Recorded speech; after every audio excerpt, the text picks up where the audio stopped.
আইসোটোপের শতকরা পরিমাণের কথা নির্ণয় করতে যায়, আইসোটোপে কি যায় শতকরা পরিমাণের, এটা যদি প্রশ্নটা সমাধান করতে যাই, ধরো আমি লিখলাম প্রকৃতিতে ম্যাগনেসিয়ামের ধরো 3টা আইসোটোপ পাওয়া যায়, ধরো ম্যাগনেসিয়াম 23, 25, 27 কি ম্যাগনেসিয়াম, ধরো প্রকৃতিতে আমি এইভাবে লিখলাম, একটু শর্ট করে লিখবো যে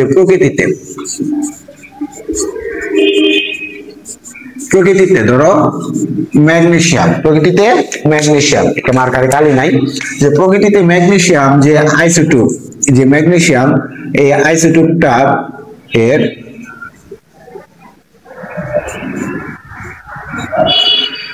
আইসোটোপ ধরো আমি ধরে নিলাম ম্যাগনেসিয়াম যেটা হলো 23, এটা পাওয়া যায় হলো 70.78%, ধরে নিলাম হলো 78.70% পাওয়া যায়। আবার ধরলাম ম্যাগনেসিয়াম যেটা 25, এটা পাওয়া যায় 10.13%, 10.13%। আবার ধরলাম ম্যাগনেসিয়াম যে 27, এটা পাওয়া যায় ধরো হলো 11.17%, যে 11.17% পাওয়া যায়। এখন বললো যে ম্যাগনেসিয়ামের আপেক্ষিক পারমাণবিক ভর কত, এই মূলত এইটার আপেক্ষিক পারমাণবিক ভর নির্ণয় করতে বললো, যে আইসোটোপের আপেক্ষিক পারমাণবিক ভর নির্ণয় করো। তোমাকে বললো যে আইসোটোপের আপেক্ষিক পারমাণবিক ভর কত, এটা নির্ণয় করতে বললো। তাহলে আমি কি বলবো, ওই যে আমরা জানি P গুণন M যোগ Q গুণন M বাই 100, এটাকে পার্সেন্টেজ আছে, শতকরা হিসাবে তো আছে, তাহলে 100 দ্বারা ভাগ করে দিব। তাহলে লিখবো যে অতএব আপেক্ষিক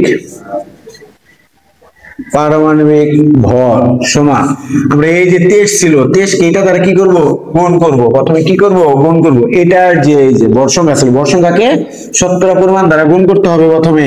তাহলে লিখবো 23 গুণন 78.70, এটা একটা শেষ যোগ, এটা পাওয়া যায় ভর সংখ্যা কত 25, 25 গুণন 10.13, এটা একটা যোগ, এটা পাওয়া এটার ভর কত 27, তাহলে 27 গুণন 11.17, এটাকে কত দ্বারা ভাগ করবো আমরা, এটা দ্বারা ভাগ করবো আমরা 100 দ্বারা ভাগ করবো।